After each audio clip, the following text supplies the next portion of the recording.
আসসালামু আলাইকুম। বিডি নিউজে আপনাদেরকে স্বাগতম। সংবাদের শুরুতেই শিরোনাম, পরে বিস্তারিত। ইসরায়েলি কারাগারে বিপর্যয়কর পরিস্থিতির মুখে ফিলিস্তিনি বন্দীরা।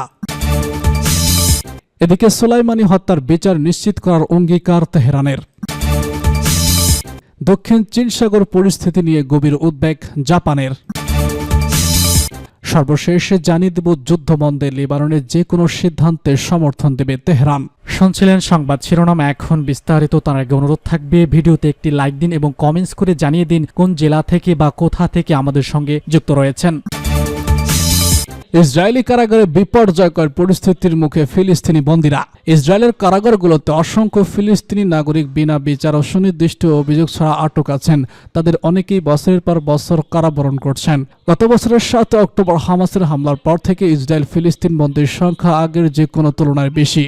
সম্প্রতি 2 বন্দীর মৃত্যুর পর ইসরায়েলি কারাগারে বিপর্যয়কর পরিস্থিতি সম্পর্কে সতর্ক করেছে 2 ফিলিস্তিনি পর্যবেক্ষণ গোষ্ঠী।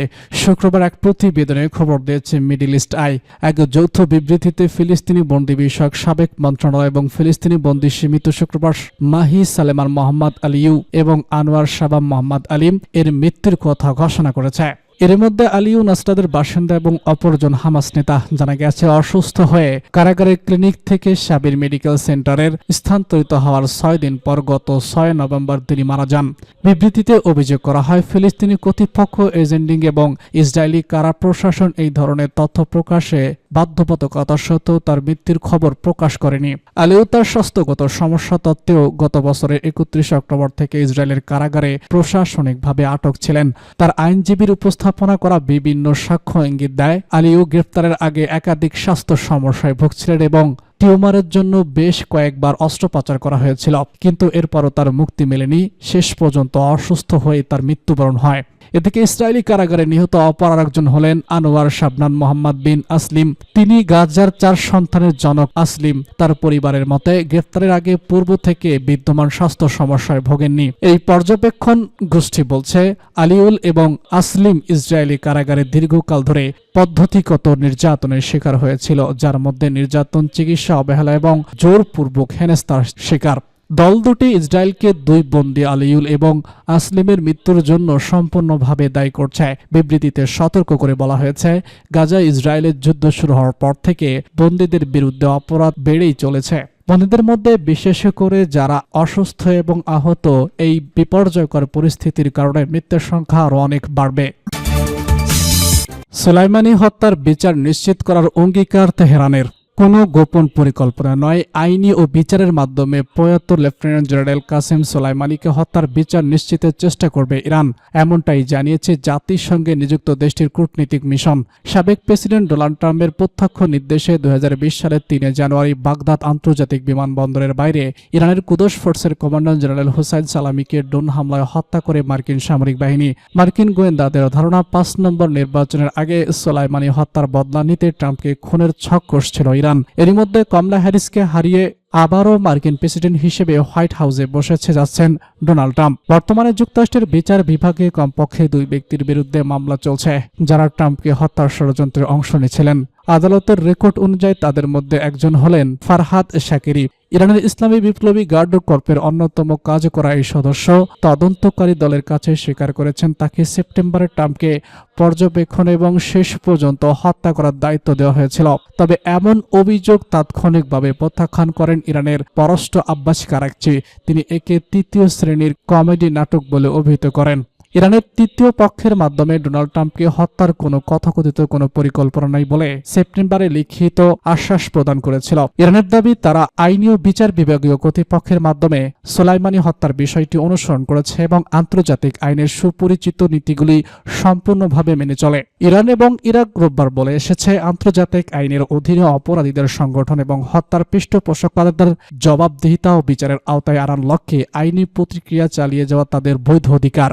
এদিকে মার্কিন প্রশাসনকে আশ্বস্ত করলেও সোলাইমানি হত্যার বিচার নিশ্চিতে আইনি লড়াই চালিয়ে যাওয়ার অঙ্গীকার করেছে তেহরান, যদিও তা কোনো প্রতিক্রিয়া করা হবে বা আদৌ কোনো আইনি উদ্যোগ নেওয়া হয়েছে কিনা তা স্পষ্ট করা হয়নি।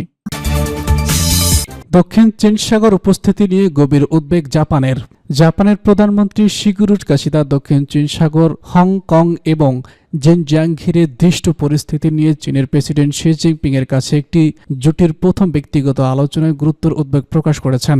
শনিবার টোকিও পররাষ্ট্র মন্ত্রণালয়ের উদ্ধৃতি দিয়ে লিমা থেকে এপি এই তথ্য জানিয়েছে। পেরুর অ্যাপিক শীর্ষ সম্মেলনের ফাঁকে আলোচনায় এই দুটি সংশ্লিষ্ট পররাষ্ট্রমন্ত্রীদের পারস্পরিক সফরের পাশাপাশি একটি উন্মুক্ত সময় সাংস্কৃতিক মিশন এবং অর্থনীতিতে উচ্চ স্তরের সংলাপের লক্ষ্যে কাজ করার জন্য সম্মত হয়েছে। সাম্প্রতিক ক্ষমতাসীন জোট সাধারণ নির্বাচনে 15 বছরের মধ্যে সবথেকে খারাপ ফলাফল করার সত্ত্বেও এই সপ্তাহে সংসদীয় ভোটে ইশিবা প্রধানমন্ত্রীর দায়িত্ব গ্রহণের পর দ্বিপাক্ষিক বৈঠকটি হয়। জাপান ও চীনের মধ্যে সম্পর্ক খারাপ হয়েছে কারণ বেইজিং এই অঞ্চলে তাদের সামরিক ক্ষমতা বৃদ্ধি করেছে এবং টোকিও মার্কিন যুক্তরাষ্ট্র এবং তার মিত্রদের সাথে নিরাপত্তা সম্পর্ক জোরদার করেছে। পররাষ্ট্র মন্ত্রণালয় জানায়, বৈঠকে ইশিবা চীনা নাগরিক বাহিনী ক্রমবর্ধমান কার্যকলাপের বিষয়ে গুরুতর উদ্বেগ প্রকাশ করেছেন এবং জোর দিয়ে বলেছেন, তাইওয়ান প্রণালীর শান্তি ও স্থিতিশীলতা জাপান এবং আন্তর্জাতিক সম্প্রদায়ের জন্য অত্যন্ত গুরুত্বপূর্ণ। চীন সাম্প্রতিক বছরগুলোতে তাইওয়ানকে তার সার্বভৌমত্বের দাবি মেনে নিতে চাপ দেওয়ার জন্য শাসিত তাইওয়ানের ওপর সামরিক চাপ বাড়িয়েছে, যা দ্বীপের সরকার প্রত্যাখ্যান করে।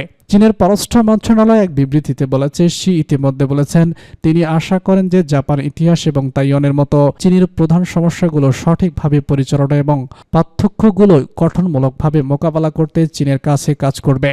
চীন সাম্প্রতি বছরগুলোতে তাইওয়ানকে তাদের সার্বভৌমত্বের দাবি মেনে নিতে চাপ দেওয়ার জন্য স্বশাসিত তাইওয়ানের উপর সামরিক চাপ বাড়িয়েছে, যা দ্বীপের সরকার প্রত্যাখ্যান করে। শি বলেছেন, চীন এবং জাপান তাদের অর্থনৈতিক স্বার্থ এবং শিল্প ও সরবরাহ চেইন কিভাবে জড়িত তাদের সমভাবে সহযোগিতার নীতি অনুসরণ করবে, বিশ্বমুক্ত বাণিজ্য এবং পাশাপাশি স্থিতিশীল এবং নিরবিচ্ছিন্ন উৎপাদন ও সরবরাহ চেইন বজায় রাখবে। যুদ্ধবন্ধে লেবাননের যে কোনো সিদ্ধান্ত সমর্থন দেবে তেহরান। ইরানের শীর্ষ কর্মকর্তা জানিয়েছেন, হিজবুল্লাহ এবং ইসরায়েলের মধ্যে চলমান যুদ্ধ বন্ধ করতে লেবাননের যে কোনো সিদ্ধান্ত সমর্থন দেবে তেহরান। দেশটির সর্বোচ্চ নেতা আয়াতুল্লাহ আল খামেনির সিনিয়র উপদেষ্টা আলী লাজাজানি এক নিশ্চিত করেছেন। ব্রিটিশ বার্তা সংস্থা রয়টার্স এক প্রতিবেদনে খবর জানিয়েছে। এতে বলা হয়েছে, বৈরুতে হিজবুল্লাহ সমর্থিত লেবাননের পার্লামেন্টের স্পিকার নবীর বেরির সঙ্গে সাক্ষাৎ করেছে আল লাজারানি। এ সময় লেবাননের সরকার কর্তৃক গৃহীত যে কোনো সিদ্ধান্তকে সমর্থন, বিশেষ করে নিরাপত্তা পরিষদের রেজলিউশন 1701 বাস্তবায়ন চায় তেহরান। এক সংবাদ সম্মেলনে লাজাজানি জিজ্ঞাসা করা হয়, তিনি কি মার্কিন যুদ্ধবিরতি পরিকল্পনা নস্যাৎ করতে বৈরুতে এসেছেন। উত্তরে তিনি বলেন, আমরা কিছু নষ্ট করতে চাই না, আমরা সমস্যাগুলোর সমাধান চাই। তিনি আরো বলেছেন, আমরা যে কোনো পরিস্থিতিতে লেবাননের সরকারকে সমর্থন করি। এর আগে তেহরানকে প্রতিবেদন রয়টার্স জানায়, লেবাননে নিযুক্ত মার্কিন রাষ্ট্রদূত বৃহস্পতিবার লেবাননের পার্লামেন্টের স্পিকার নাপিদ বেরির কাছে একটি যুদ্ধবিরতি প্রস্তাব দিয়েছেন। এতে সশস্ত্র গোষ্ঠী হিজবুল্লাহ এবং ইসরায়েলের মধ্যে লড়াই বন্ধ করার সমাধান অনুসন্ধান করা হয়েছে। গাজা যুদ্ধের সীমান্তরালে আন্তঃসীমান্ত সংঘর্ষের পর ইসরায়েল সেপ্টেম্বরের শেষের দিকে লেবাননে বিমান ও স্থল অভিযান শুরু করে। এতে প্রাণ হারান হিজবুল্লাহ প্রধান হাসান নাসরুল্লাহ, কাশেম সাফিউদ্দিন সহ অনেক শীর্ষ কমান্ডার। বিপরীতে হিজবুল্লাহর সঙ্গে লড়াইয়ের মৃত্যুর সংখ্যা বাড়ছে ইসরায়েল ও সেনাদেরও। গত 30 সেপ্টেম্বর থেকে হিজবুল্লাহর সঙ্গে যুদ্ধ অত্যন্ত 57 ইসরায়েলি সেনা নিহত হয়েছে, আর আহত হয়েছে প্রায় 3 শতাধিক। শুধু বুধবারই নিহত হয়েছে 6 সেনা। অন্যদিকে গাজা যুদ্ধ হওয়ার শুরুর পর থেকে লেবাননে ইসরায়েলি হামলায় কমপক্ষে 3500 জন নিহত এবং 14,500 আহত হয়েছে। এদিকে বুধবার ফ্রান্সের পররাষ্ট্রমন্ত্রী সিন বেনেট জানিয়েছেন, যুদ্ধবিরতির পরও লেবাননে হামলার স্বাধীনতা চায় ইসরায়েল, তবে এই ধরনের শর্ত ইরান মানবে কিনা তার সংশয় বেড়ে যাচ্ছে। এদিকে লেবাননের সরকার বলছে, যদি কোনো চুক্তি হয় তবে তা জাতিসংঘের রেজলিউশন 1701 এর ভিত্তিতে হবে। 2006 সালে হিজবুল্লাহ ও ইসরায়েল যেভাবে যুদ্ধের সমাপ্তি করে ঠিক সেভাবে।